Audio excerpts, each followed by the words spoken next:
اللہ کو یاد کرے گا تو اللہ اسے یاد رکھے گا، اس کی حفاظت کرے گا، اس کی مدد کرے گا، اس کو روزی دے گا، روزی میں برکت دے گا، صحت دے گا، ایمان میں زیادتی دے گا، اس کے گناہوں کو معاف کرے گا، اس کی دنیا کو بہتر بنائے گا، اس کی آخرت کو بہتر بنائے گا۔ اللہ رب العالمین نے ایک جگہ اور ارشاد فرمایا ہے فَاذْكُرُونِي أَذْكُرْكُمْ وَاشْكُرُوا لِي وَلَا تَكْفُرُونَ۔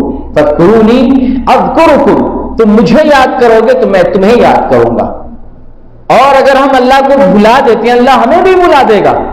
اللہ کو اگر ہم یاد نہیں کرتے ہیں، اللہ کا ذکر نہیں کرتے ہیں، اللہ سے غافل ہو جاتے ہیں تو اللہ ہم سے بھی غافل ہو سکتا ہے۔ کھاتے ہیں اللہ کا، پیتے ہیں اللہ کا، اس کی زمین پر ٹہلتے ہیں، سوتے ہیں، اس کے بنائے ہوئے آسمان کے نیچے آرام کرتے ہیں، اس کی بنائی ہوئی چیزوں سے اور اشیاء سے ہم فائدہ اٹھاتے ہیں، کھاتے پیتے ہیں، چلتے پھرتے ہیں، ساری چیزیں اللہ کی طرف سے ہیں۔ تو یہ اللہ کی طرف سے نعمتیں ہیں۔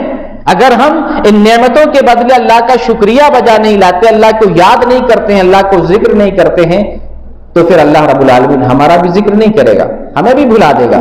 اللہ نے فرمایا فَاذْكُرُونِي أَذْكُرُكُمْ، تم مجھے یاد کرو میں تمہیں یاد کروں گا۔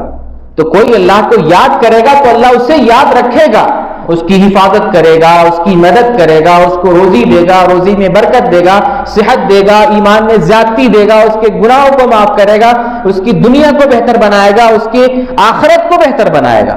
اور جو اللہ سے غافل ہو جاتا ہے، اللہ کو یاد نہیں کرتا ہے، ظاہر سی بات اللہ اس کو بھلا دے گا۔ وَاشْكُرُوا لِي، اور تم میرا شکریہ ادا کرو، وَلَا تَكْفُرُونَ، اور کفران نعمت نہ کرو، میرے ساتھ ناانصافی نہ کرو، میرے ساتھ کفر نہ کرو، اور میری نعمتوں کی ناقدری نہ کرو۔